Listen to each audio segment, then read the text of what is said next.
মা বাবা যখন বয়সে পৌঁছে যায়, আমাদের অনেকের আব্বা আম্মার বয়স হয়ে গেছে না? আমার আব্বারই তো বয়স হয়ে গেছে 60-এর উপরে। তো আপনারা যারা, আপনাদের আব্বার বয়স 60-70 হয়ে যাবে। আল্লাহ বললেন বাবা মার বয়স যখন 70-80-তে চলে যায়, খবরদার তাদের কোনো কাজে নাক ছিটকাবা না, তাদের কোনো কর্মকাণ্ডে উহ আহ শব্দটাও বলবা না। কথাটা কার? কারণ তোমরা যখন ছোট ছিলা, তোমাদের কোনো কর্মকাণ্ডে তোমার বাবা মা কিন্তু নাক ছিটকায় নাই, ঠিক কিনা? আমরা যখন ছোট ছিলাম, মা বাবারে জ্বালা যন্ত্রণা দিতাম, তখন কিন্তু আমাদেরকে মা বাবা ঘর থেকে বের করে দেয় নাই, দিয়েছে? আপনার কত আগের স্মৃতি মনে আছে? আপনার বয়স যখন 3, কি কি ঘটছিল মনে আছে? তো 3 বছর যদি মনে না থাকে, বয়স যখন 2 ছিল ওইটা মনে আছে? বয়স যখন 1 ছিল, যন্ত্রণা জ্বালা যন্ত্রণা তো ওই সময় করছেন বেশি, ঠিক কিনা? শীতের রাতে ডান দিকে আমার মা আমারে শোয়ালো, খেয়াল করে বুঝেন। মাঘ মাসের কনকনে প্রচন্ড শীত, পেশাব করে ডান দিকটা ভিজিয়ে দিয়েছি, মা আমারে ঘর থেকে বের করে দেয় নাই। আদর করে, সোহাগ করে, যত্ন করে আমার মা আমারে বাম দিকে রেখেছে, আবার বাম দিকে পেশাব করে ভিজিয়ে দিয়েছি, ঘর থেকে বের করে দেয় নাই।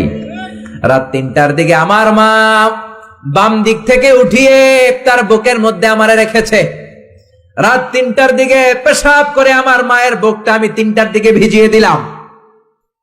আমার মা তখন আমারে ঘর থেকে বের করে দেয় না, এতিমখানায় ফেলে আসে নাই, রাস্তায় ফেলে আসে নাই।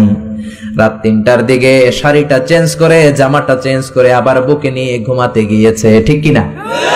এজন্য আল্লাহ বুঝাতে চাইলেন ইহসান কারে বলে। শোনো শোনো, ওই বাবা মা যখন বয়স 70 হয়ে যাবে, ওই বাবা মার বয়স যখন 80 হয়ে যাবে, খবরদার খবরদার বাবা মার কোনো কাজে নাক ছিটকাবা না, উফ শব্দটাও করবা না।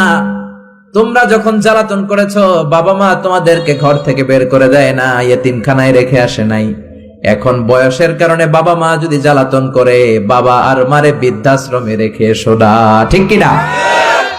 এরপর আল্লাহ বললেন ওয়াখফিদ লাহুমা জানাহায যুল্লি মিনার রাহমাতি ওয়া কুর রাব্বিরহামহুমা কামা রাব্বায়ানি সাগীরা। ওয়াখফিদ লাহুমা জানাহায যুল্লি মিনার রাহমা, বাবা মার জন্য রহমতের চাদর বিছিয়ে দাও।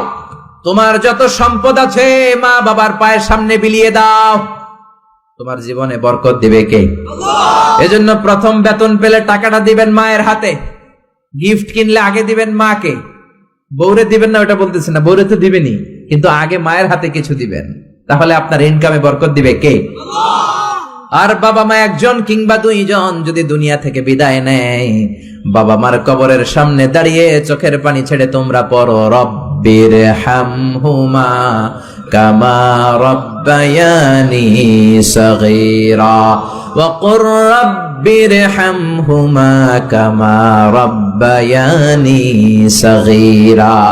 কবরের সামনে দাঁড়িয়ে আল্লাহরে বলেন, আল্লাহ বাবা মা ছোটবেলা যেমনি আমাদেরকে আদর দিয়ে, সোহাগ দিয়ে, ভালোবাসা দিয়ে আগলে নিয়েছে, আমার বাবা মা ইন্তেকাল করার কারণে তোমার কাছে যাওয়ার পরে তুমিও আদর আর ভালোবাসা দিয়ে আমার বাবা মাকে কাছে টেনে নিও। পড়ে না আমিন? আর জোরে পড়ে না আমিন? এজন্য আল্লাহর ফয়সালা 2টা। জোরে বলেন কয়টা? সবাই বলেন। ঘুম আসছে তো জিমাই পড়েন কেন? ফয়সালা কয়টা? 1 নম্বর ফয়সালা ইবাদত হবে একজনের, তিনি কে? আল্লাহ। 2 নম্বরে খেদমত করতে হবে কার?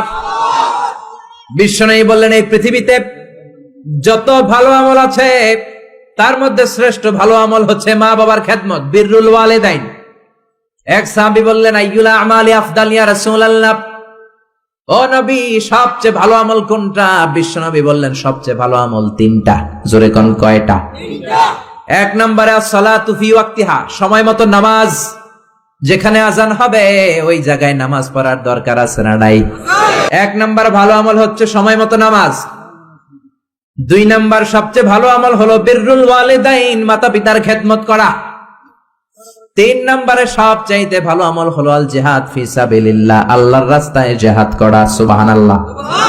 তার মানে পৃথিবীর সবচাইতে 3টা ভালো আমলের মধ্যে মা বাবার সাথে খেদমত করাটা আছে না নাই? এই পৃথিবীর সবচেয়ে ভালো আমল যে 3টা, এর মধ্যে মা বাবার খেদমত করাটাও আছে, ঠিক কি না?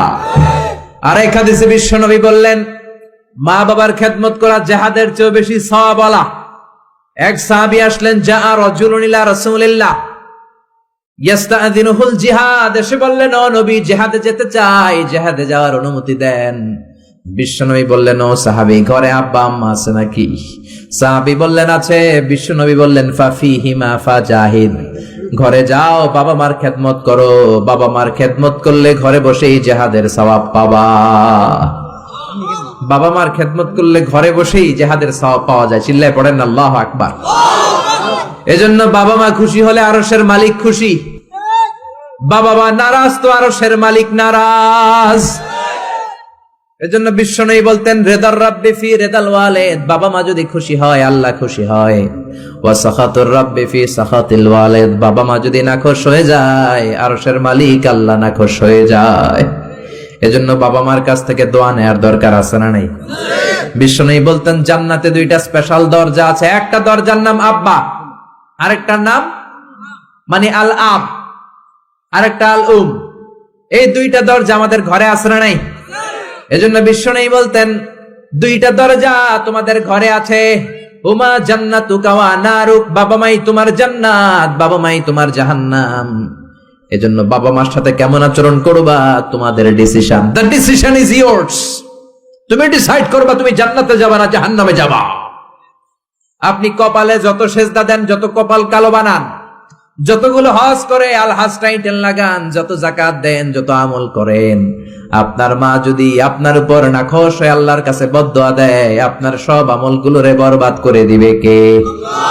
এজন্য বাবা মা যদি হিন্দু হয়, বাবা মা যদি নাস্তিক হয়, তারপরও মা বাবার দোয়ার দরকার আছে না নাই? বাংলাদেশে এরকম অনেক হিন্দু ফ্যামিলি আছে, ছেলে মুফাসসিরে কোরআনের তাফসীর শুই না, মুফাসসিরের হাতে হাত রেখে কালিমা পড়ে মুসলমান।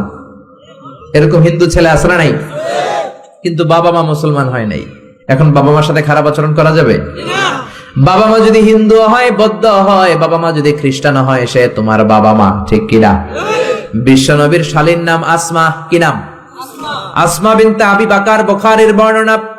বিশ্বনবীর কাছে এসে বললেন, নবী, আনা মুসলিমা, আমি মুসলিম, ওয়া উম্মি মুশরিকা, আমার মা মুশরিক, আফাসিলুহা, এখন আমি কি করব? আমার মায়ের সাথে ভালো আচরণ করব নাকি খারাপ আচরণ করব?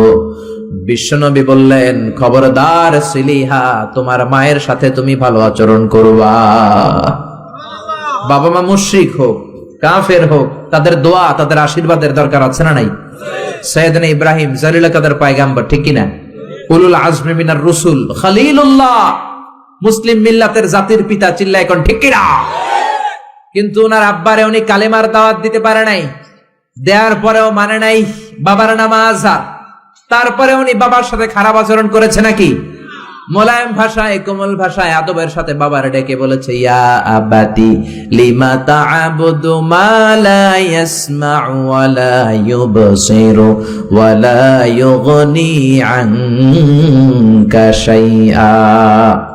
ও আমার সম্মানিত পিতা, কেন এই মূর্তির ইবাদত করেন? কেন এই মূর্তির পূজা করেন? কেন এই পুতুলের ইবাদত করেন? যে এই পুতুল কানে শোনে না, চোখে দেখে না, নিজের গায়ের মাছিটা নিজে তাড়াতে পারে? বাবারে আদর করে, যত্ন করে, সম্মান দিয়ে বুঝালেন। কিন্তু বাবার সাথে কি সাইয়েদনা ইব্রাহিম